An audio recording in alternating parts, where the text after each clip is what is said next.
Seguimos con el tema que iniciamos la semana anterior. El tema de hoy se tituló así: un testimonio con poder de Dios. Un testimonio con poder de Dios. Si eres cristiano, ¿cuántos somos cristianos? ¿Verdad? Amén. No lo dudes, si usted es cristiano, el Señor quiere que usted le sea fiel, siendo un fiel testigo de Él, que testifique de lo que Dios es y cómo Dios, su característica, cómo Él quiso salvarlo, sacarlo de ese pozo donde usted estaba.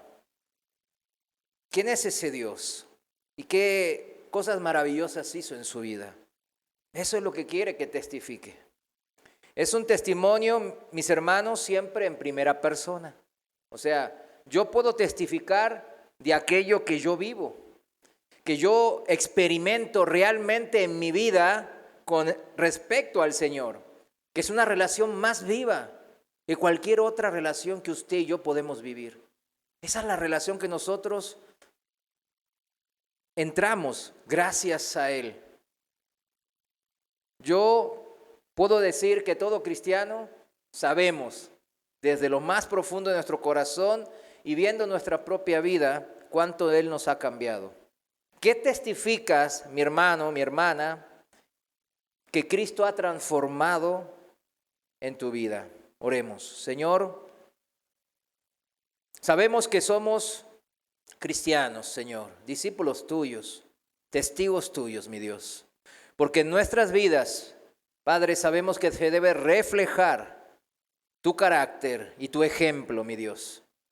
Y con ese testimonio, brindar, transferir poder de Dios a los que nos rodean. Señor, lo sabemos, Padre. Ayúdanos a entenderlo completamente y vivirlo. En el nombre de Jesús. Amén. Vamos a ir al Evangelio de San Marcos, capítulo 5, versículo 1. Evangelio de San Marcos, capítulo 5, versículo 1. Lo voy a leer en la Reina Valera. Y dice así: vinieron al otro lado del mar, o sea, Jesús y sus discípulos, ¿no?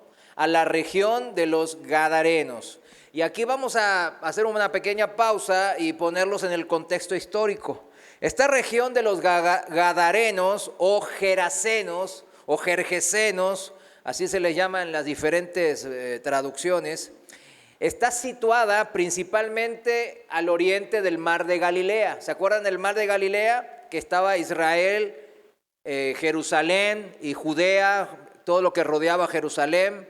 Y al norte, pasando Samaria, estaba una región en donde Cristo inició su evangelio, que es la región de Galilea. Por eso le decían Jesús de Galilea, le decían, ¿no? Porque ahí Él empezó a ejercer todo su ministerio, ahí Él vivió gran tiempo, en su infancia y su juventud.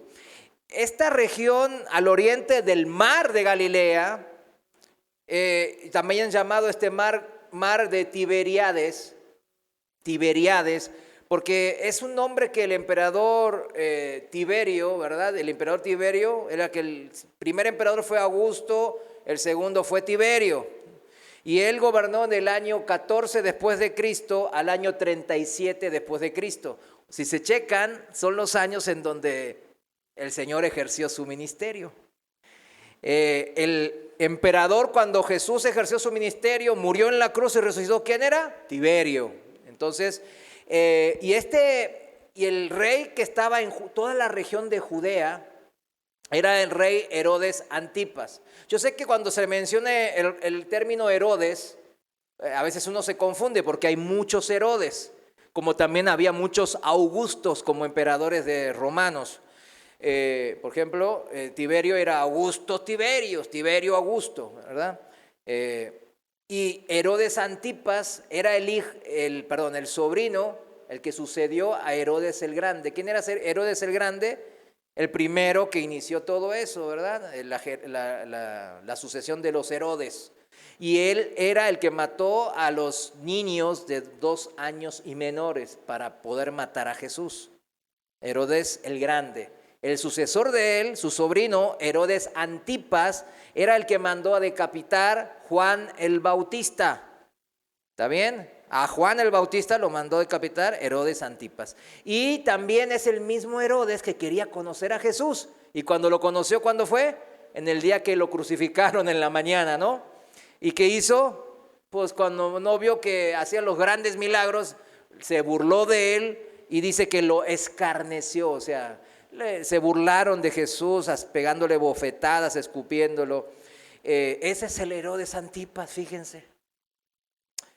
Este Herodes Antipas nombraría una ciudad a las orillas del mar de Galilea, en la sección occidente, llamado esta ciudad Tiberíades. Y por eso mar de Tiberíades, ¿no?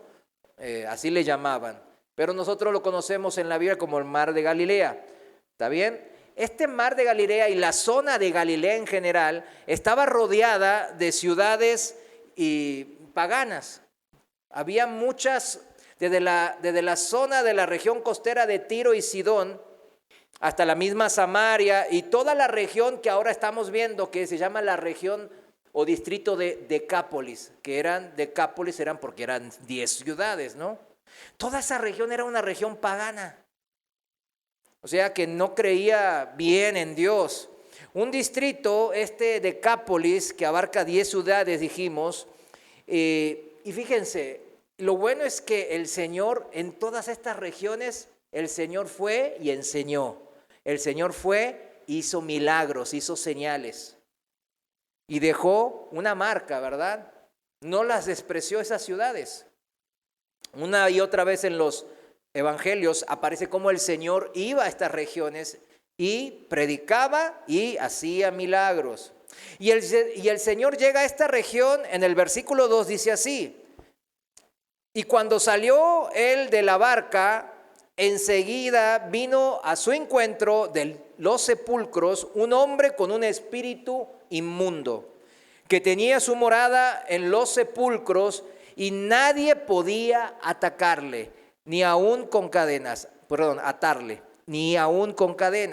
porque muchas veces había sido atado con grillos y cadenas, mas las cadenas habían sido hechas pedazos por él y desmenuzados los grillos, y nadie le podía dominar. Fíjense, ¿recuerdan la semana anterior, la última enseñanza que les compartía, cómo un solo demonio nos hizo pasar un muy mal rato durante horas a varios jóvenes, y varios jóvenes bien deportistas?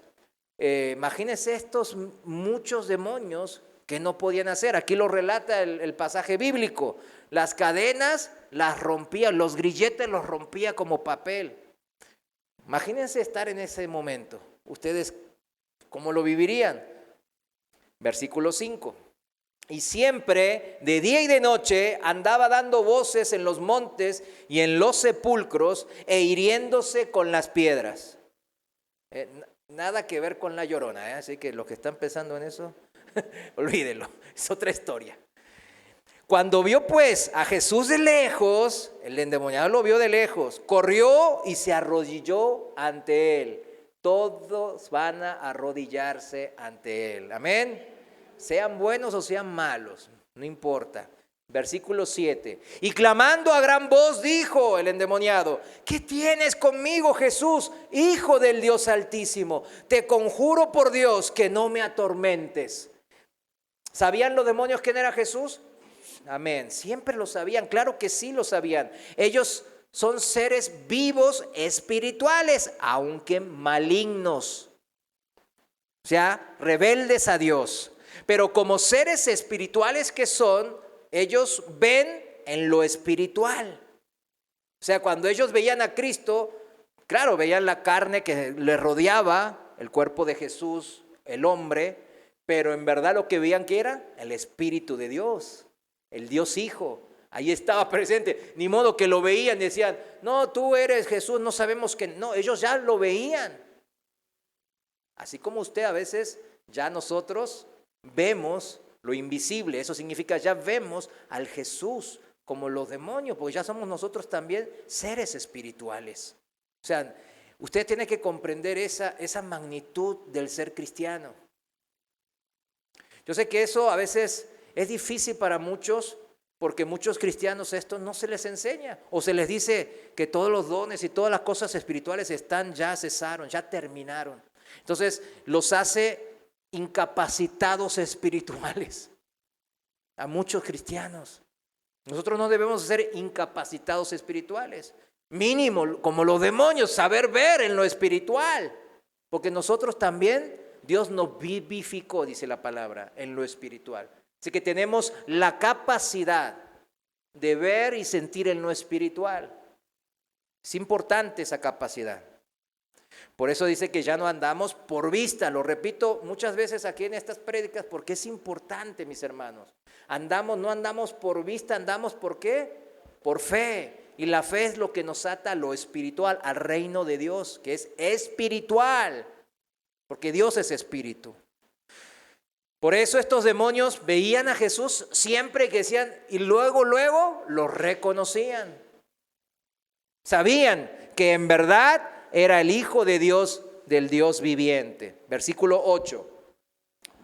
Entonces, te conjuro por Dios que no me atormentes, le dijo el demonio, porque le decía, sal de este hombre, espíritu inmundo, ya que el Señor ya lo había reprendido y mandado a salir de aquel hombre a los demonios, que según Mateo 8:28, no era un hombre endemoniado, sino eran 2 hombres endemoniados. Y aquí voy a hacer otro pequeño paréntesis, porque este pasaje se presenta muchas enseñanzas. Y cuando yo iba checando, el Señor me mostraba que esto sí, dilo de una vez. ¿Para qué lo dejas para otra prédica, otra enseñanza? Aquí está, de una vez. Entonces, aquí voy a hacer otro paréntesis. ¿Hay errores en la Biblia? La Biblia es perfecta, porque es la palabra perfecta de Dios. Es una palabra inspirada por Dios. Claro que es perfecta, y claro que no hay errores. Fíjense, entonces aquí, ¿por qué Mateo dice que había 2 endemoniados y Marcos y Lucas dicen que había 1 endemoniado? O sea, que se ve el error. ¿Será? Fíjense cómo se tratan estas cosas. Los expertos en criminología, los investigadores, ¿verdad? Los de los policías, de la secreta, yo qué sé, etcétera, nos dicen que cuando 2 o 3 o más testigos relatan exactamente un hecho que ellos testificaron, estuvieron ahí viendo o presenciaron, cuando lo relatan de una manera exactamente igual, lo más probable es que se hayan puesto de acuerdo entre ellos. Incluso alguno de ellos ni siquiera por ahí estuvo, pero se pusieron de acuerdo. Por eso sus relatos son muy idénticos y parecidos. Y eso es el primer indicio de que es mentira o de que algo anda mal. Eso dicen los expertos en criminología. Ahora, cuando 2 o más testigos recuerdan un hecho en particular, ellos dicen que siempre va a haber diferencias, divergencias en lo que se cuenta de cada uno de ellos. Somos nosotros los seres humanos muy subjetivos y muy particulares y cada uno tiene sus cosas, ¿no? Y su forma de ser, vamos a decirle así, ¿no? Por naturaleza. Por eso, 2 recuentos del mismo hecho, del mismo lugar, nunca va a ser igual. Jamás, jamás. Eso lo dicen los expertos. Un testigo recuerda ciertos detalles. Otros recuerdan diferentes detalles. Otros son más perspicaces y detallistas y otros más olvidadizos y distraídos. Esa es la manera de ser. Seguro que yo estoy con mi esposa, somos testigos de algo, mi esposa se va a acordar del color, de la ropa, seguro. Y se va a acordar de la fisionomía quizás. Yo pues apenas me voy a recordar. Que me voy a recordar por ahí el hecho. Fue un hecho de violencia. Le empezó a pegar con los puños y después le pegó una patada y lo tumbó acá. Cosas así recordaría yo, porque el hombre es más práctico, ¿verdad? Entonces, etcétera. Y por mi forma de que aprendí arte marcial, etcétera. Entonces, cada uno va a recordar de acuerdo a su forma de ser, a su, a su historial, a su naturaleza particular. Unos, así va a ser siempre. Por eso, sí me van siguiendo, ¿no? La idea de por qué Mateo dijo que había dos y los otros dijeron que nomás había un endemoniado. Hasta tan diferente pueden ser estos hechos narrados por cada testigo que incluso podrían parecer en primera instancia contrarios, que se contradicen. Pero eso no quiere decir que mientan, sino que así es la mente humana. Es muy engañosa la mente humana, la Biblia misma lo dice. Si de repente varios testigos dicen, no, sí, la playera era de color azul. Y él, yo creo que sí, no, yo creo que sí era azul. Y después le muestran el video. ¿Vieron alguno de esos videos de YouTube? Yo los vi. Y era color rosa. Nada que ver. Pero se dejan influenciar. Así somos nosotros, los humanos, los seres humanos. Entonces, no quiere decir que mintió adrede, sino que es sinceramente lo que recuerda a él.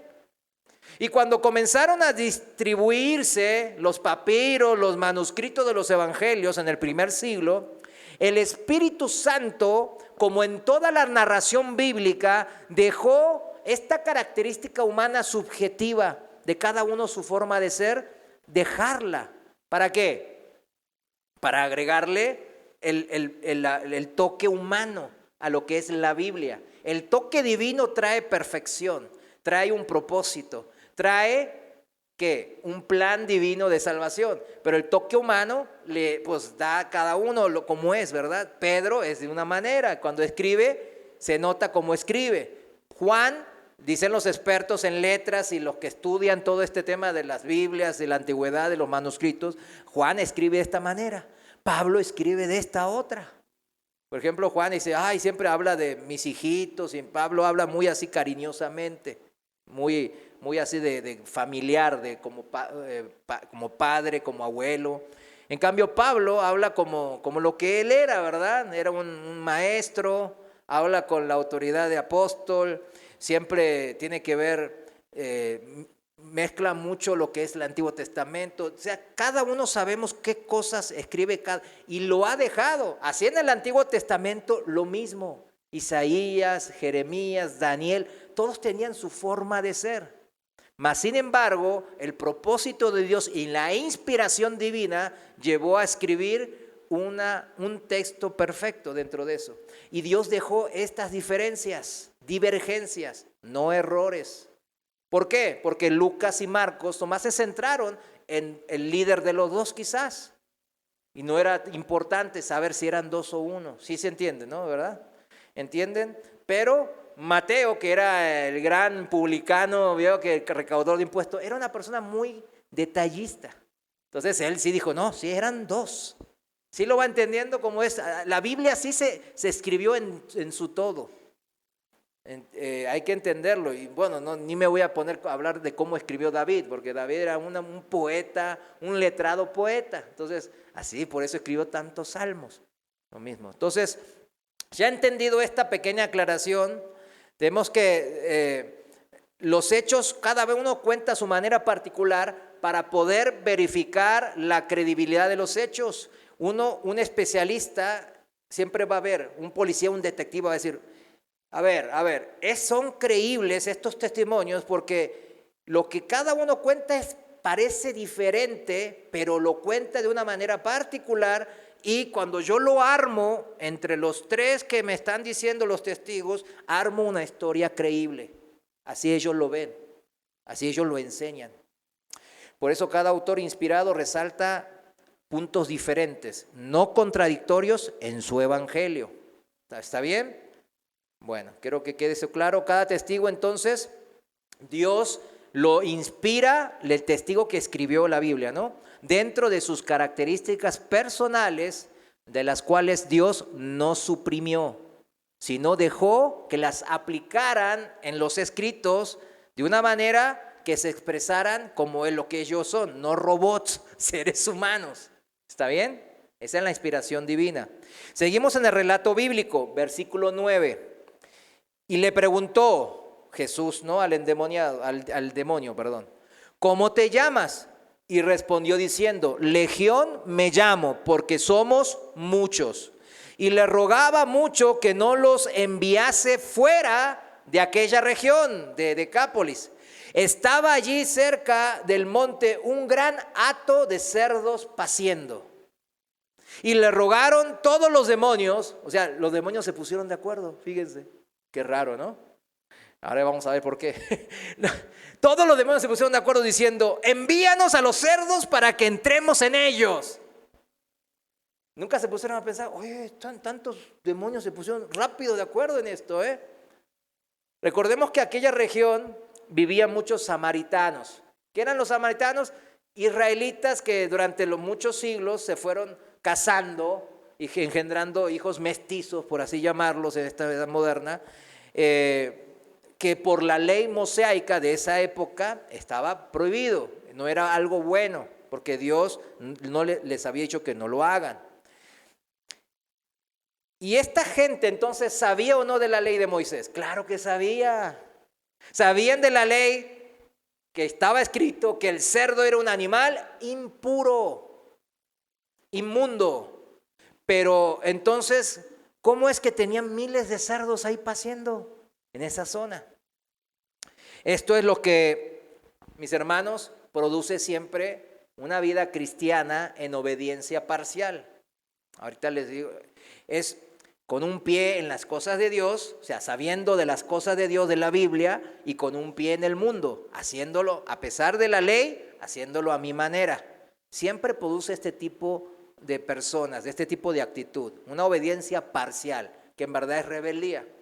Ellos seguramente, los de Decápolis, los de esa zona decían, nosotros no comemos esta carne de cerdo. Utilizamos a pastores que estén con ellos, con los animales inmundos, nosotros los hacemos la inversión, los financiamos y después se los vendemos a los gentiles y ganamos un buen billete y damos nuestras ofrendas, claro. Y sacaban ellos grandes ganancias. ¿Por qué? Porque en la región de Judea y Galilea, los judíos pues no lo hacían, ellos no vendían cerdos porque no estaba mal. No tenían contacto con animales impuros, pero ellos se aprovecharon de esta ley de Dios para utilizarlos a un beneficio ¿qué? Económico, material. No había tanta competencia, bueno, era un buen negocio. ¿Y le vendían a quiénes? Pues a los gentiles que estaban por toda esa zona. Esto tiene que ver con esta segundo, porque lo segundo que enseña este pasaje es que los demonios, todos demonios van a querer estar cerca de los lugares en donde son practicadas las cosas que Dios aborrece.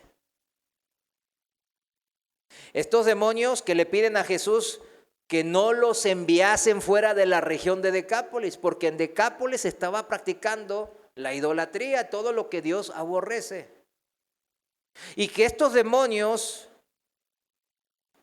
querían seguir detrás de los objetos de culto, de idolatría. Por eso, ¿a dónde les pidieron todos en unanimidad? Envíanos ¿a dónde? A los cerdos. ¿Y los cerdos qué representan? La fuente de ganancias, el amor al dinero. ¿Sí lo van ahora razonando de este pequeño pasaje? Entonces, por eso se pusieron todos los demonios de acuerdo. No, mándanos allá, porque estos aman a los cerdos, porque los cerdos son el que le da el billete. Entonces, mándanos con los cerdos para sentirnos seguros. Los demonios querían irse con los cerdos, no porque los cerdos eran lindos y olían bien, claro que no, sino porque los cerdos eran el centro de la atención de las personas en esa región de Decápolis. Eran sus ídolos que les hacían ganar mucho dinero. Fíjense, en Oriente hay un ejemplo de esto, porque valga la redundancia ahí en Oriente, cuando se abre un negocio en China, en Corea, en Japón, ahí lo que hacen es poner una cabeza de cerdo y le ponen acá pues como veo, brujería, ¿verdad? Que le ponen así para que se prospere ese negocio. Le ponen la cabeza de cerdo ahí. Entonces todos están ahí y hacen su ritual, ¿verdad? Para que prospere. Todo negocio abierto que no es cristiano hace ese ritual con el cerdo. O sea, fíjense, a mí me resultó muy coincidente, ¿no? Una redundancia muy ahí. Pero miren, ¿qué dice la palabra? Que detrás de un ídolo hay demonios. Por eso aquí, que es un país católico por esencia, ¿no? En la tradicional hay muchas imágenes y detrás de esas imágenes hay demonios. ¿Por qué? Porque es lo que ellos piensan que les va a dar un rédito, algo de beneficio a su vida, alguna salvación, alguna, ¿vieron? Porque hacen mandas y cosas así. Ahí están. Y por eso los demonios, ¿a dónde van?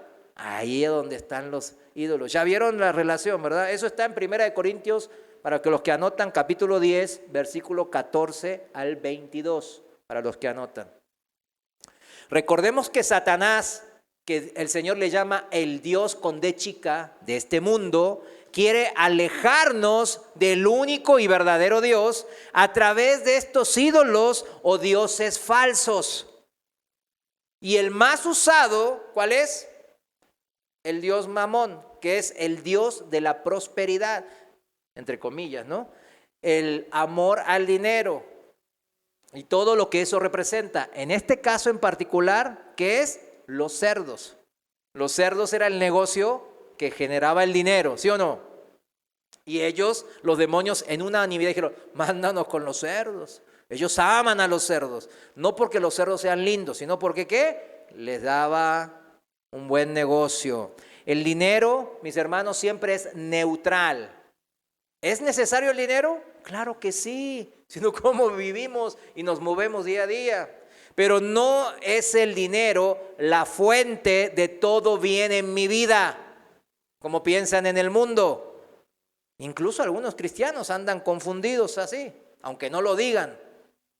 El dinero no es la fuente de ningún bien, es un medio que Dios utiliza para bendecir.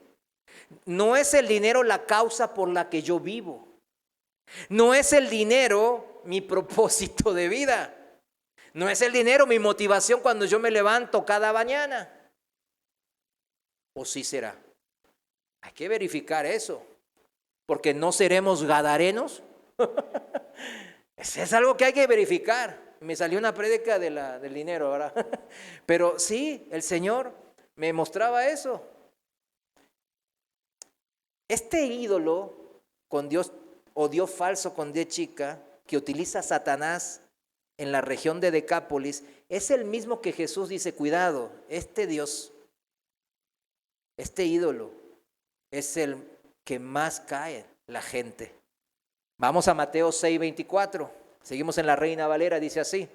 Mateo 6:24 dice el Señor Jesús, ninguno, ¿cuántos? Ninguno puede servir a dos señores, porque o aborrecerá al uno y amará al otro, o estimará al uno y menospreciará al otro. No podéis servir a Dios y a las riquezas. Y aquí la traducción del griego es mamonas, que tiene un origen caldeo, un arameo antiguo que significa una avaricia deificada.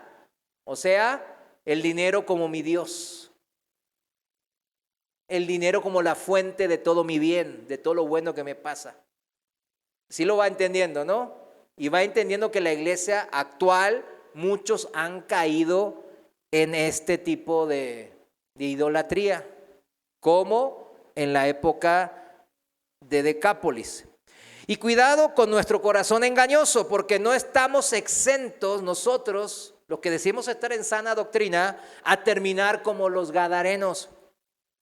Si damos entrada un poquitito a este ídolo en mi corazón, y yo lo digo por experiencia, aunque sea un poquito, ¿vio cuando cierran la puerta y le ponen el piecito ahí, la punta del pie? Así tal cual. Poco a poco, si le damos paso, nos hará menospreciar cada vez más al único Dios vivo. Chéquelo cómo usted puede menospreciar a Dios. Hay muchas formas. Por eso es clara la palabra cuando dice que huyan de la idolatría. La palabra lo dice bien claro. ¿Qué dice? Huyan de la idolatría. No anden de ahí de que, sí, yo puedo contra la idolatría. No, huyan de la idolatría, dice. Volviendo al pasaje en Marcos capítulo 5, les leo otra vez el versículo 12 para ponerlos de vuelta en contexto. Versículo 12, Marcos 5 dice, y le rogaron todos los demonios diciendo, envíanos a los cerdos para que entremos en ellos. Y luego Jesús les dio permiso. Y saliendo aquellos espíritus inmundos, entraron en los cerdos, los cuales eran como 2000, un montón de cerdos. Y el hato se precipitó en el mar por un despeñadero, y en el mar se ahogaron. ¿Qué causa el diablo siempre? Destrucción, muerte. Así es el demonio. Siempre ellos quieren destruir, robar, matar. Esa es su forma de ser. Versículo 14. Y los que apacentaban los cerdos, los pastores de los cerdos, huyeron y dieron aviso en la ciudad y en los campos. Y salieron a ver qué era aquello que había sucedido. Estos que fueron a dar testimonio de los hechos, estos pastores de cerdos, ¿eran testigos falsos? No, ahí estaban, eran testigos presenciales, oculares. Ahí estuvieron en todo ese momento. Pero sus testimonios no transformaron vidas, porque no apuntaron a Cristo, sino que apuntaban a la pérdida que produjo Jesús en sus vidas. Cuando ellos fueron, dijeron: mira, este vino del otro lado, este judío, y por él perdimos toda la ganancia. Los 2000 cerdos se ahogaron. ¿Qué? ¿Cómo? ¿Quién fue? Un loco. Se perdió todo el dinero. Versículo 15. Vienen a Jesús y ven al que había sido atormentado del demonio y que había tenido la legión, sentado, vestido y en su juicio cabal, y tuvieron miedo. O sea, wow. Y les contaron los que lo habían visto, los testigos, los pastores de cerdos, cómo le había acontecido al que había tenido el demonio y lo de los cerdos. O sea, contaron toda la historia. 17. Y comenzaron a rogarle que se fuera de sus contornos. ¿A quién le comenzaron a rogarle que se fuera? A Jesús. Espérenme, ¿cómo no es este el que le salvó a estos endemoniados?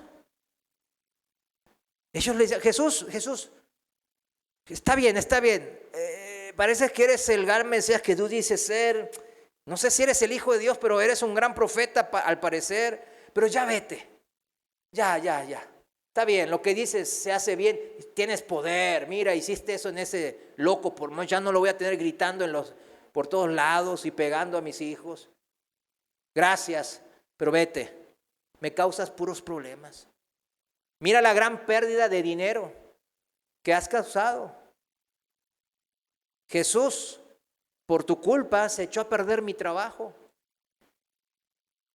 Jesús, por tu culpa, la inversión que hice por tantos años, con tanta dedicación y esfuerzo, y todo le eché ahí las ganas, echados a la basura. Todo perdido por tu culpa, Jesús. Yo sé que no tuviste esa intención, pero mejor vete. Porque alejado se me hace que tú por tu lado y yo por el mío. ¿Cuántas veces le hemos echado la culpa a Dios por considerar que nos echó a perder algo en nuestras vidas, que nosotros considerábamos valioso o importante? ¿Cuántas veces? Yo aquí me puedo pasar toda la noche contando mi testimonio de eso, mi testirollo, un montón de cosas. Y siempre porque, como conocía a Dios, como estos de Decápolis, los samaritanos y todos ellos conocían de Dios, al primero que le echaban la culpa de que pasaba algo malo era Dios. Pero la historia continúa. En lo que Jesús quería que haga aquel que había estado endemoniado y ahora fue salvado de esa horrible vida. Ahí continúa, y aquí viene lo importante de la historia. Versículo 18. Al entrar Jesús, él en la barca, el que había estado endemoniado le rogaba que le dejase estar con él. Mas Jesús no se lo permitió, sino que le dijo: vete a tu casa, a los tuyos, y cuéntales cuán grandes cosas el Señor ha hecho contigo y cómo ha tenido misericordia de ti. Y se fue y comenzó a publicar en Decápolis cuán grandes cosas había hecho Jesús en él, y todos se maravillaban. Qué tremenda historia, ¿no? Y aquí vemos la gran diferencia que vimos un poquito la semana pasada. El testimonio de los pastores, ellos estuvieron presentes. ¿Qué tipo de testigo usted es? Porque el de los pastores, como testigos presentes, no tenía poder de nada. Ellos seguían ¿con qué? Con su avaricia, con su idolatría al dinero, todos ellos. Y ellos vinieron a ver a Jesús y en vez de ser impactados y arrepentirse de pecado, ay, no, viví una vida mal, puro pues, el dinero, persiguiendo la galleta. No, me causaste esto, aún viendo el poder de Dios. No me interesas. Me estás sacando de quicio, Jesús. Estás haciendo que pierda la paciencia porque me estás haciendo perder dinero. Pero el testimonio de este endemoniado, ex endemoniado, cuando fue a las 10 ciudades que todos lo conocían, ¿qué hizo? Todos se maravillaban. Había poder de Dios en el testimonio del endemoniado gadareno, porque la señal, el milagro había sido hecho y él fue testigo, claro, de ello. Él fue el mismo protagonista que recibió el milagro en sí. Pero a diferencia de lo que pastoreaban los cerdos, que también habían sido testigos presenciales, el endemoniado gadareno testificaba apuntando al hacedor del milagro. No al que recibió el milagro, no a las circunstancias de haber perdido todos los cerdos, lo que más apreciaban ellos. No, él, el endemoniado, él apuntaba a Jesús. Y el milagro en sí era que para llamar ¿qué? La atención de la gente. El milagro en sí era eso: despiertan, generar asombro, dejarlos maravillados, dejarlos sorprendidos, pero nunca jamás dejarlos en miedo, como fueron ellos, que eran en miedo nomás, en pánico. ¿Por qué estaban en miedo y en pánico? Porque perdieron todo lo que ellos consideran precioso por aquel Jesús de Nazaret. Mis hermanos, esto nos da una gran enseñanza, que lo importante, mis hermanos, lo que tiene un testimonio que impacta y tiene poder de Dios, y ese poder es de salvación. Lo importante era testificar de Jesús, el Cristo, el Hijo de Dios, el que tuvo el poder de realizar aquella señal, aquel milagro. Si este Jesús de Nazaret tiene ese poder de hacer señales, es porque es verdad lo que él dice ser. El Mesías, el Cristo, él decía ser que era el Hijo de Dios, que vino a este mundo ¿para qué? Para redimirnos de pecados. Como decía Juan el Bautista, aquí el Cordero de Dios, el último sacrificio que durante miles de años hacíamos en representación de este Cordero de Dios, el Mesías, el que quita el pecado del mundo. Ahí está. Pues Juan el Bautista la tenía bien clara. Por eso su testimonio, porque Juan el Bautista, no sé si habrá hecho milagros, pero en los evangelios no aparece ni uno de Juan el Bautista. Pero ¿por qué él daba testimonio y cambiaba tantas vidas? ¿Por qué tantos iban a él? Porque él hablaba verdad y su testimonio apuntaba ¿a quién? A Cristo. Mis hermanos, está bien que queramos pasárnoslas como veo, aunque en esta época ya no hay. En los 80 había gente que no, yo me convertí todos los días en la iglesia. ¿Se acuerdan? Yo creo que por allá hay algunos de así. Yo he conocido en casa de oración que me decían, todos los días quería estar en la iglesia. Todos los eventos no me los perdía y aún ahí andaba. Y de repente andaba ahí, decían que me abran porque quería ir a orar en la iglesia. Pero aquí Jesús nos enseña que eso no es para todos. Cada uno tiene su llamado. Los discípulos tenían el llamado de estar, ¿qué? Junto con Jesús. Mas, sin embargo, el endemoniado gadareno no. A él Jesús le dijo, no, tú no vengas, tú vete a los tuyos y da testimonio de mí. Entonces lo principal no es tanto el cuánto yo me desvivo en la iglesia, aunque la verdad en estos tiempos la mayoría de la gente no quiere ni ir a la iglesia, aunque Dios le da el tiempo y la salud y todo eso, igual no quieren ir a la iglesia. Bueno, cada quien, ¿verdad? Pero el tema principal aquí es que nos tenemos que centrar en esta enseñanza del Señor, en esta historia en particular. Jesús le da indicaciones particulares a cada discípulo y a este hombre ex endemoniado, hecho nuevo en Cristo, le dijo bien claro que se vaya a su casa, a los suyos, y les cuente cuán grandes cosas el Señor ha hecho con él. Si apuntas al que hizo el milagro, a Jesucristo, ese mismo poder para restaurar y cambiar completamente mi vida podrá ser traspasado a otros. ¿Cómo podemos traspasar este poder de salvación de Dios a otros? De esta misma manera. No hay otra manera, mis hermanos. Comenzando con los de casa, con los míos, porque solo en el nombre de Jesús pues hay salvación de almas. En ningún otro hay salvación, dice Pedro en Hechos 4:12, porque no hay otro nombre bajo el cielo dado a los hombres en que podamos ser salvos. No hay otro nombre.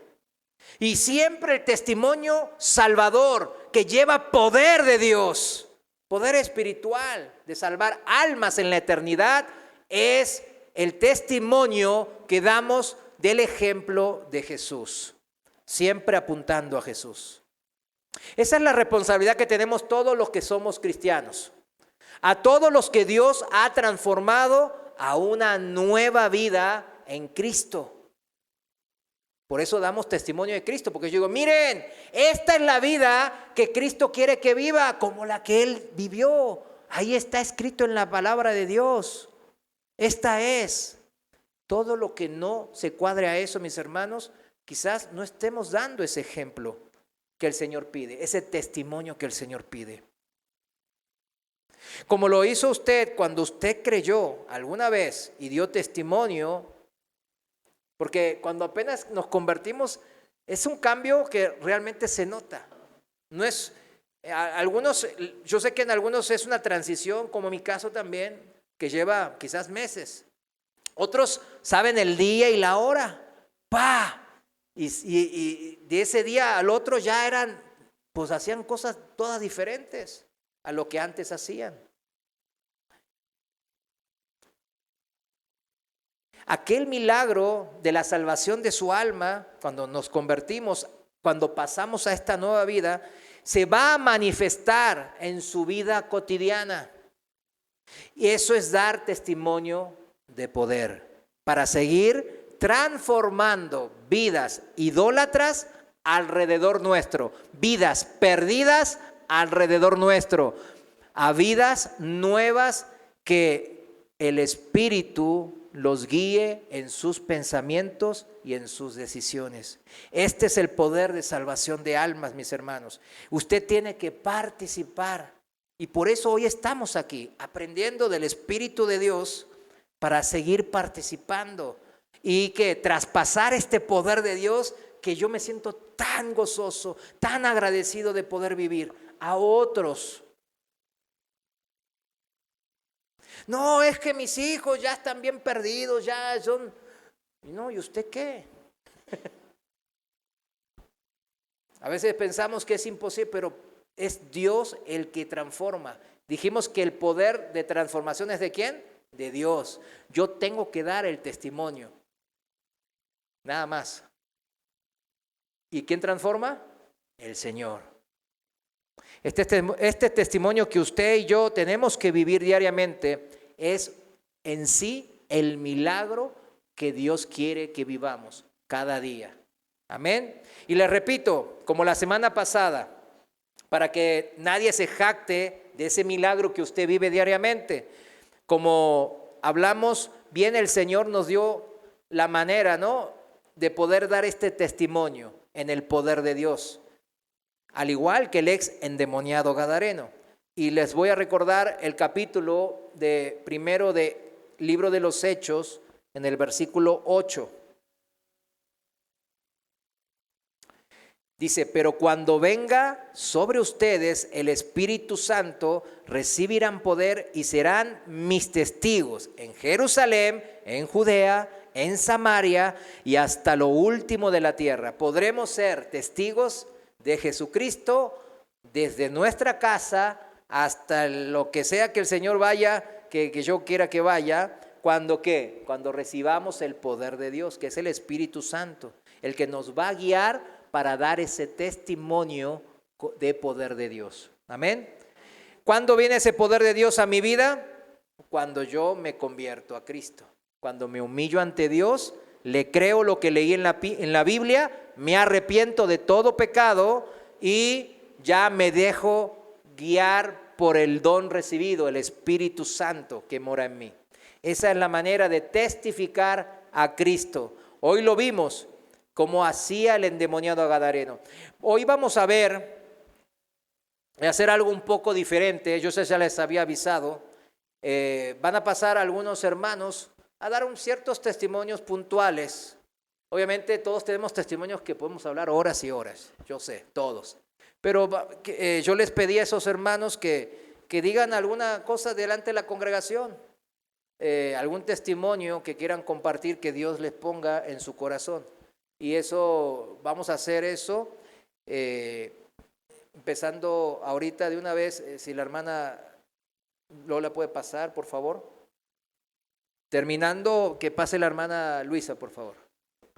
Y después el hermano, y después... Sí. Ok, así como escuchamos en la enseñanza, ¿verdad? Dios también, como ese gadareno, Dios tuvo también misericordia de mí. El Señor llegó a mi vida cuando yo no lo buscaba en realidad. Estaba tan triste, tan metida en mis problemas. ¿Por consecuencia de qué? De mis malas decisiones y de mis pecados. Así como dijo nuestro Señor Jesús, yo era esa oveja perdida. Esa oveja perdida a los 30 años, con 2 hijos hermosos que Dios me dio, pero que también sufrieron las consecuencias. Me encontraba perdida en el desierto, sin Dios, sin consuelo, sin su perdón, sin esperanza alguna. Nací en un hogar católico tradicional. Mi bisabuelo materno era misionero católico. Su hija, mi abuela, a la que amé tanto, ella me instruyó mucho en la religión. Éramos católicos, pero así como los samaritanos. No conocíamos la verdad. Ellos me enseñaron la religión. Me acuerdo que a mis 4 años, quien me enseñó la religión era mi abuelita y me llevaba a misa. Me involucró en la religión junto con mi mamá. Hacía todo lo que me pedían y lo que me enseñaban. Primeramente me dijeron que tenía que portarme bien para ganar mi salvación y que tenía que ir a misa porque era parte tenía que confesarme, comulgar, rezar los rosarios porque era un peldaño que yo iba escalando para ganar mi salvación. En realidad, yo estaba chica y en realidad lo hacía porque yo veía que mi mamá se agradaba de mí, era su orgullo y de mi abuelita también, pero en realidad mi corazón estaba vacío. Pero conforme pasó el tiempo, entre más me esforzaba para hacer la voluntad de Dios, más le fallaba al Señor. Pero sufrí las consecuencias. Mi conversión fue así. Una vecinita recién convertida vivía al lado de mi casa y en ese momento yo sufría tremendamente. Yo no andaba buscando a Dios, como les decía, estaba enfrascada en mis problema, mi situación. Y esa vecinita era recién convertida y ella me contó lo que ella sabía. Me habló de Éxodo 20 acerca de la idolatría. Ahí impactó mi corazón la palabra de Dios y me dio un deseo ferviente de buscar y escudriñar y ver qué decía la palabra de Dios. Yo no tenía una Biblia, pero después ella me invitó a la iglesia y desde que entré, ¿verdad?, empezó la alabanza y la palabra de Dios empezó a hacer en mi corazón. Empecé a llorar continuamente. Terminó la alabanza y entonces empezó la enseñanza. Yo no sabía quién era el que estaba hablando, ¿verdad? Pero estaba hablando, me estaba Dios confrontando con mi pecado. Ahí yo me di cuenta, ¿verdad? Y experimenté algo que nunca había experimentado. Dios confrontándome con mi pecado. Después seguí continuamente yendo a la iglesia. Me gustó. Lo primero que hice fue compartirle a mi esposo y le dije que fuéramos a la iglesia, que lleváramos a nuestros hijos y él aceptó. Empezamos los dos, nos bautizamos, pero todavía aún no sabía yo lo que era el evangelio, no había entendido el evangelio. Después hicieron una invitación a la iglesia si alguien quería entrar al grupo de evangelismo y como yo quería conocer más, yo levanté la mano y mi esposo también levantó la mano.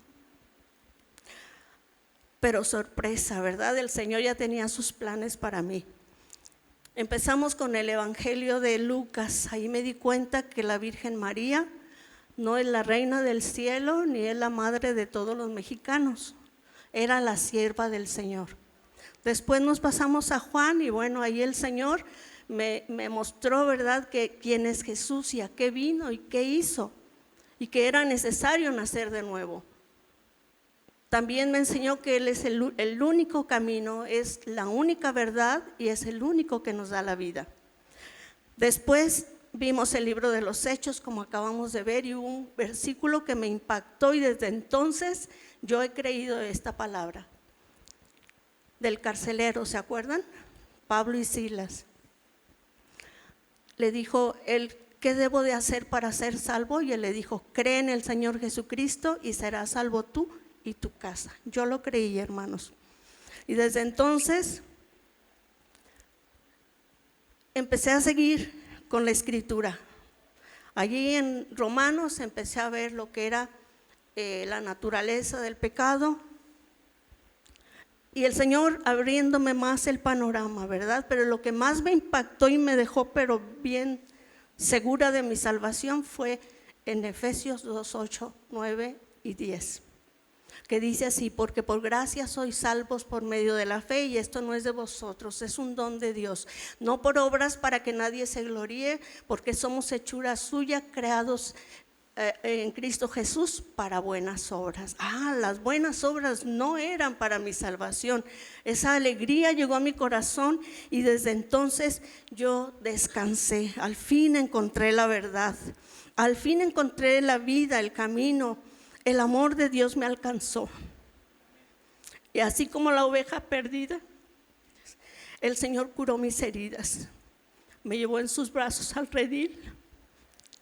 Y desde entonces está mi agradecimiento, que desde entonces le sigo y le sirvo. Y espero en Dios llegar a la meta para recibir esa promesa que ha hecho el Señor para todos aquellos que creen. De ver a quien tanto me amó y que su vida dio por mí. Este es mi testimonio. Que Dios les bendiga, mis hermanos.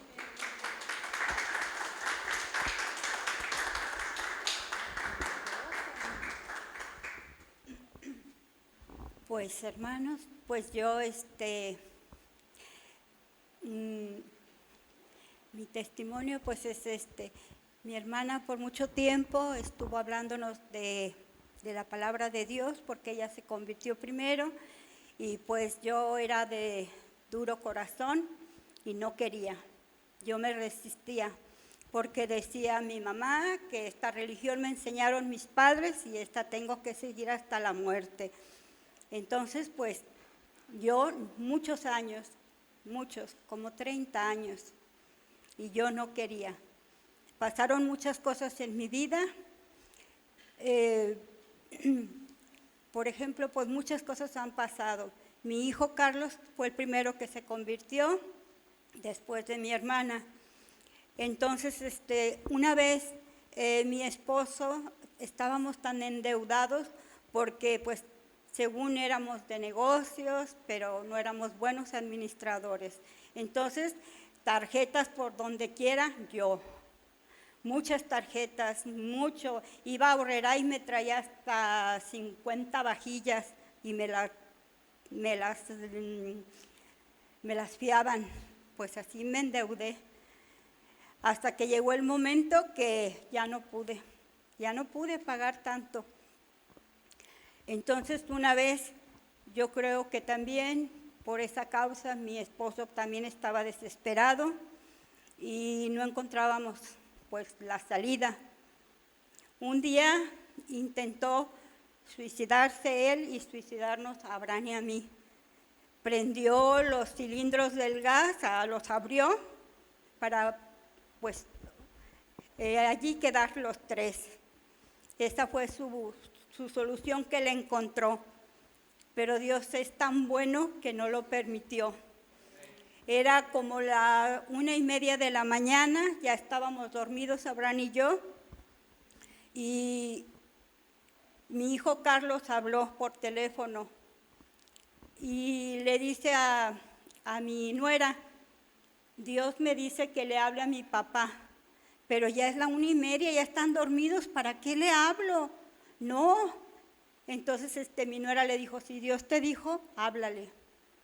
Entonces le habló y él contestó porque él estaba haciendo sus cosas. Nosotros estábamos bien dormidos. Entonces le dijo, papá, ¿qué tienes? ¿Qué te pasa? Cuéntame. Dios me dijo que te hablara. Y pues él empezó a llorar. Y ya le dijo, gracias, hijo, porque me hablaste. Porque ahorita yo iba a cometer una locura.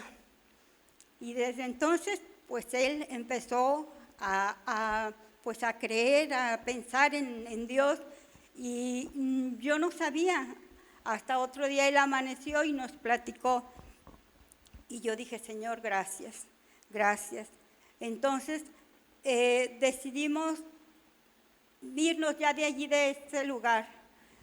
Y dijimos, Señor, si está en tu voluntad que nos vayamos a vivir cerca de con mi hermana, ábrenos las puertas. Si es tu voluntad irnos con sus amigos de mi esposo, que son músicos, ábrenos la puerta. Nos fuimos y a buscar casa. Mi esposo no dio con el lugar donde vivían sus amigos, que eran los que le iban a decir de las casas. Nos vinimos aquí, dimos la vuelta y llegamos a una casa que se decía se renta. Dije, Señor, ¿tú quieres que aquí estemos? Aquí vamos a llegar. Entonces hablamos y llegó el dueño, pero yo no traía dinero. Y le dije, fíjese que me gusta la casa, pero pues no tengo dinero. En 15 días pues me van a dar un anticipo y yo puedo pagarle entonces. Y él me dijo, no hay problema, aquí tiene la llave. Y me dio la llave, nos dio la llave. Entonces dije, Señor, gracias, esto viene de ti. Y allí fue cuando ya empezamos a venir a la iglesia. Ahí empezamos a conocer. La hermana Marta daba muchas clases muy bonitas que a mí me rompían el corazón. Me amanecía leyendo y leyendo la palabra. Y mi esposo igual. También él se convirtió. Y le doy gracias a Dios porque pues él, como era huérfano, tenía mucho rencor con su familia. Entonces, de repente, Dios lo cambió y le doy gracias a Dios porque yo sufría mucho con eso, porque yo sentía muy triste que él no podía sacarse de su corazón esos malos sentimientos que tenía en contra de su familia. Y llegó el día en que dijo, vamos a visitar a mi familia, vamos. Y fue, a todos les pidió perdón. Y yo me quedé, Señor, y su misma familia me decían, pues, ¿qué le pasa? ¿Qué tiene? Pues es lo que hace Dios, eso es lo que hace Dios. Y gracias a Dios, yo trabajaba con mi hermana y me fui, no sé, dije, ¿sabes que ya no voy a venir? No sé por qué, pero ya no fui. Y mi esposo me dijo, me queda mi hermana Tere, ¿me acompañas a ir con ella? Me fui. Fue y igualmente, le pidió perdón, arregló sus cosas y 8 días quedó de que íbamos a volver y a los 8 días murió. ¿Cómo? Como él quería, sin dolor, sin sufrimiento, sin que nosotros padeciéramos, porque mi mamá estuvo enferma y duramos mucho tiempo cuidándola y él decía, Señor, yo no quiero una muerte así.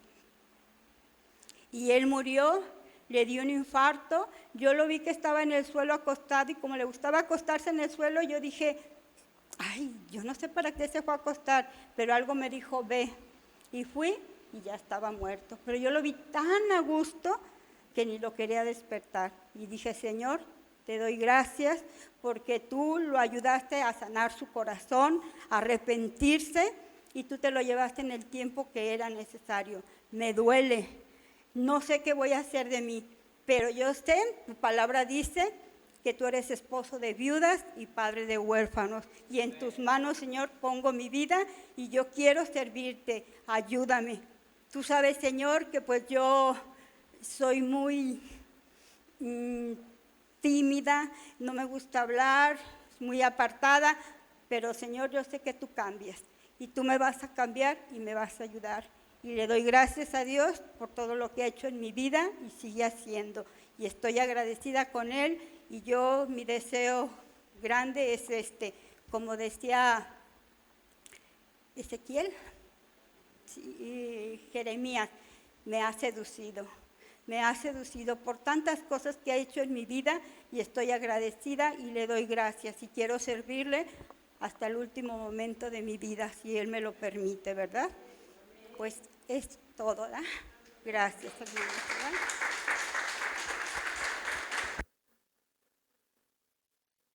Buenas noches. Bueno, voy a empezar con el yo-yo. Yo fui introducido al cristianismo, decía mi mamá que cuando ella se convirtió le dijo en ese entonces a mi papá que si querían ir a la iglesia, ¿verdad? Entonces pues yo tenía 8 años. Entonces mi mamá me llevó a la iglesia, ¿verdad? Donde ella asistía y yo crecí como un niño cristiano. Durante muchos años yo me consideré cristiano también, ¿verdad? Pero realmente tenía el apellido de cristiano nada más, porque mi vida no era nada diferente a lo de mis compañeros conforme iba creciendo, mis compañeros de la primaria, de la secundaria, ¿verdad? No era nada diferente la de ellos. Yo me sentía como si fuera parte de un grupo de élite, ¿no? Un grupo especial, apartado, ¿verdad?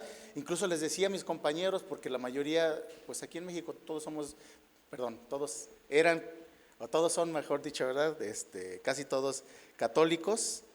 Y yo les decía que ellos se iban a condenar, ¿verdad? Porque eran religiosos y que yo me iba a salvar, ¿verdad? Porque yo no adoraba imágenes, eso es lo que yo les decía, ¿verdad? Pero yo fumaba, yo tomaba, bueno, tal vez no en la secundaria, pero sí, más adelante, yo tomaba, yo fumaba y no era nada diferente a como se comportaban mis compañeros en la escuela, ¿verdad? No había nada diferente en mí. Yo me sentía muy bueno porque no hacía, en mi mente decía que no hacía cosas tan graves como matar o como delinquir, ¿verdad? Graves en mi punto de vista, obviamente. Porque sabemos que todo el que miente es tan pecador como el que roba, ¿verdad? O el que mata. Pero yo en mi ceguera espiritual no lo veía así. Y aproximadamente, pues siguieron pasando los años.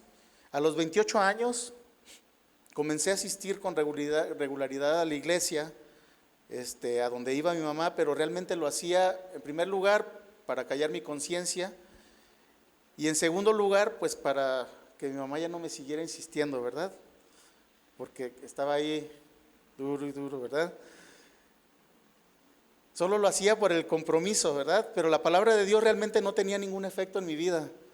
Solo era como un religioso más, o como alguien que va a un club nada más a pasar el rato.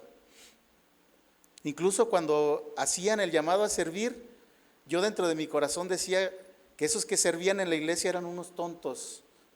¿Yo por qué les iba a regalar mi tiempo? Eso es lo que yo pensaba. Y bueno, tal vez mi mamá se daba cuenta, ¿verdad? Y pues sin lugar a dudas ella oraba. Y seguían pasando los años. Tal vez pasaron 6, 7 años más. Y ahí fue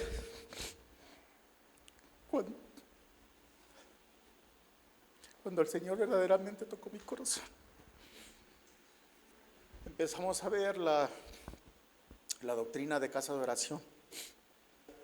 Y entonces la palabra de Dios empezó a hacer efecto en mi vida. Yo que decía que no le iba a regalar mi tiempo a nadie, empecé, sin darme cuenta, empecé a apoyar en ese tiempo eran acetatos los que usábamos para proyectar las alabanzas. Y sin darme cuenta, hubo un incidente y después empecé a apoyar en la administración de las ofrendas. Y poco a poco el Señor me fue introduciendo al servicio. Y he tenido un cambio radical en mi vida. Y debo recalcar que esto no fue de la noche a la mañana, mis hermanos. Pero realmente lo que quiero enfatizar con este pequeño resumen, sobre todo a los padres que tienen a sus hijos que no quieren venir a los pies de Cristo, que no se angustien, y si vienen nada más forzados tal vez, y ven que no hay efecto en la palabra de Dios en la vida de sus hijos, no se angustien. El Señor tomó 27 años conmigo, mis hermanos. Tal vez yo fui muy rebelde, no lo sé, seguramente sí, porque fue demasiado el tiempo, ¿verdad? Pero quiero animarlos, mis hermanos, para que no se desanimen, para que persistan en la oración y que derramen su espíritu allá en lo secreto de sus recámaras, creyendo que el Señor escucha sus oraciones. Yo les puedo asegurar con toda certeza que el Señor escucha sus oraciones, porque yo soy el resultado de las oraciones de mi madre. Ella durante muchos años, y honestamente no sé cuántos, pero a pesar de todo ella, aunque no veía resultados en mi vida, bueno, en nuestras vidas, porque somos dos, ella no desistió nunca, mis hermanos. Seguramente ella lo hizo así como lo hacía la viuda, ¿verdad? Y el juez injusto, ¿verdad? Todos los días estaba con el Señor, ¿verdad? Derramando su espíritu y perseverando en la oración. Y no se dio por vencida, ¿verdad? Hasta que el Señor contestó su oración. Ella depositó toda su confianza en Dios, porque dice la palabra que nada es imposible para Dios, y ella le creyó a sus promesas. Ella creyó lo que dice Hechos 16:31, cree en el Señor Jesucristo y se salvará tú y tu familia. Y lo que dice Santiago 5:16, la oración eficaz del justo puede mucho. Lo que dice Salmos 34:17-19, claman los justos y Jehová oye y los libra de todas sus angustias. Cercano está Jehová de los quebrantados de corazón y salva a los contritos de espíritu. Muchos son las aflicciones del justo, pero de todas ellas los librará Jehová. Dios les bendiga, mis hermanos. Buenas noches, hermanos. ¿Cómo están? Pues, qué curioso, ¿no? mi tía, mi mamá, su hijo y yo el hijo de mi mamá. A continuar con la historia, que ellas estaban con el testimonio que ellas estaban dando. Ahora yo les voy a contar un poquito de cómo fue, cómo después de que mi papá murió, y yo le preguntaba al Señor, pues, ¿qué les digo? ¿Qué les puedo compartir yo a los hermanos si soy el más chico? Y ahorita el Señor me decía, compárteles cómo el Señor, como Él, me ha sacado de ser ese pastor de los cerdos, ahora a decir cuán grandes cosas ha hecho el Señor por mí y la misericordia que ha tenido conmigo y con nosotros. Bien, cuando yo empecé a trabajar en un trabajo, yo tenía 18 años, segundo trabajo, y en ese yo estaba como acabamos de escuchar justamente, como los ciudadanos de Decápolis, con un pie adentro y otro por allá en el mundo. O sea que mi tía, mi mamá, mi hermano, mi papá eran ejemplos y yo estaba como que sí, claro, pero hasta ahí, ¿verdad?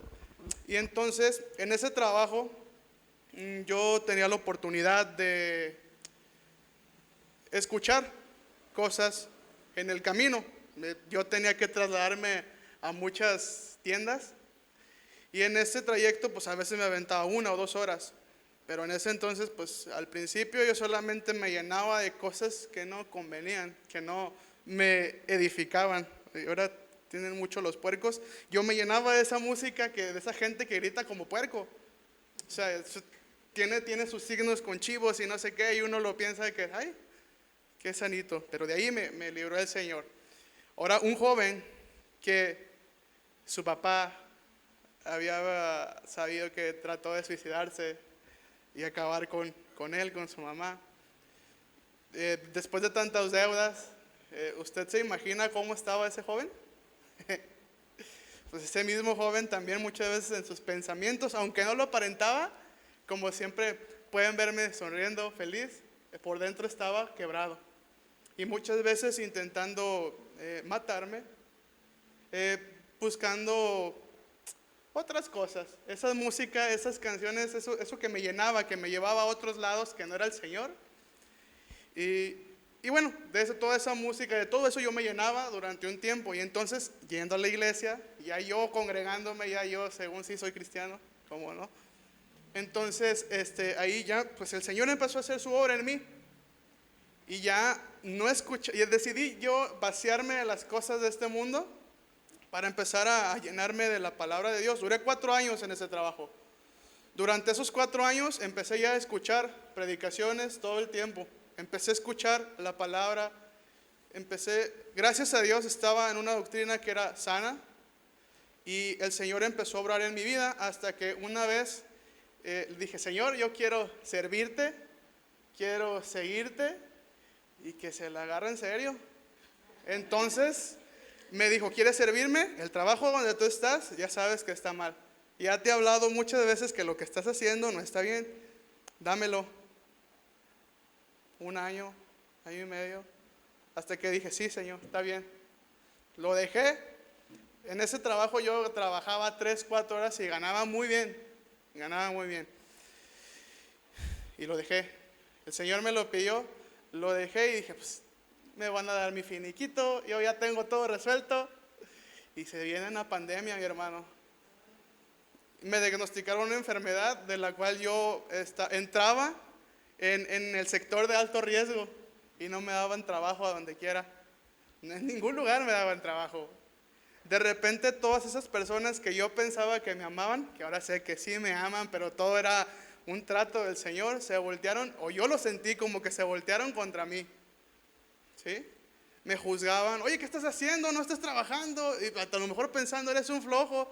Buscaba por todos lados. Y en mí, entonces vino esos fantasmas, como le dicen, esos pensamientos otra vez y entonces, ¿de qué sirve tanto estar aquí? Y ahora sí te quiero servir, pero era con un propósito.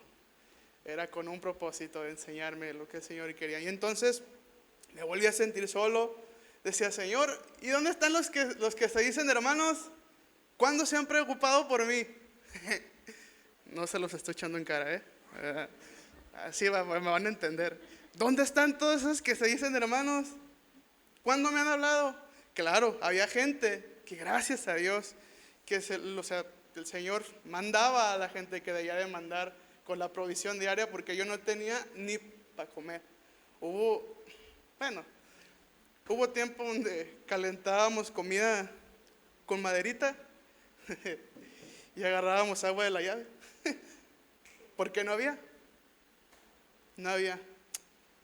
Pero el Señor en todo ese trato me mostraba ya después, ahora que ya conozco al Señor y el Señor me ha afirmado cómo todo eso obró para bien, como dice Romanos 8:28. A los que aman a Dios, todas las cosas les ayudan para bien. Cosas que yo decía, ¿y esto qué bien tiene para mí? Pues me formó a lo que soy ahora. Antes yo ni siquiera podía cerrar los ojos porque veía cosas de miedo. O sea, yo veía cosas, no sé qué cosas, pero veía cosas. Yo estaba siempre, ahora me ven cantando y levantando las manos, gloria a Dios, pero antes yo creo que en vez de ser hijo de mi papá y mi mamá era hija de Zebedeo, el hijo del trueno, enojón, gritón, cantaba como marrano. O sea, gritos, letras que tienen que ver en contra de Dios. Y el Señor tuvo misericordia de mí y me sacó, ahora sí, me sacó de ser ese pastor de los cerdos para contarles a ustedes cuán grandes cosas ha hecho el Señor por mí y lo que puede hacer por todos nosotros. Yo soy el resultado, como decía mi primo, yo soy el resultado de la oración de mi tía, de mi mamá, de mi papá, de mi hermano, que tal vez sin que supieran nada de mi vida, de cómo estaba yo y todo lo que había, pues ahora estoy aquí sirviéndole y quiero serle fiel hasta el final y terminar con que, ¿me ven? Soy un joven. Y yo creo que ni mi mamá, ni mi papá, ni mi tía se cansaban de orar por mí todo el tiempo. Y aún ahora, porque estoy ahora en el Señor, pero pues no estoy exento a un día tropezar. Por eso es agradable y se agradece mucho que sigan orando por los jóvenes. Porque si se fijan, ¿cuántos somos? ¿Cuántos jóvenes estamos aquí? ¿Cuántos jóvenes? Pero no es motivo para desanimarse, sino para seguir orando por todos nosotros. Y algún día el Señor, como yo, como mi primo, somos una respuesta de todas esas oraciones para que ellos también puedan estar aquí diciendo cuán grandes cosas el Señor ha hecho por nosotros y esa misericordia que el Señor ha tenido con nosotros. Y pues eso sería todo. Que el Señor les bendiga, mis hermanos. Muchas gracias. De esto se trata a veces hacer este tipo de cosas diferentes, ¿verdad? Porque es bíblico dar un testimonio de mí como el endemoniado gadareno que apunten a Cristo, ¿verdad? Así que póngase de pie. Señor, gracias te damos porque tú hoy has escuchado, Padre, estos testimonios que tú nos has permitido vivir a cada uno de los hermanos en cada una de sus vidas, mi Dios. Son testimonios de poder, Señor, porque eres tú el que obra, Padre, y el que ha transformado estas vidas, el que ha hecho crecerlas en el Espíritu, Padre, el que ha hecho humillarlas delante de ti. Padre, sigue transformándonos a la imagen y semejanza de nuestro Señor y Salvador Jesús, en el nombre de nuestro servidor, Salvador Jesús. Amén. Amén. Un aplauso a Dios y vamos a cantar esta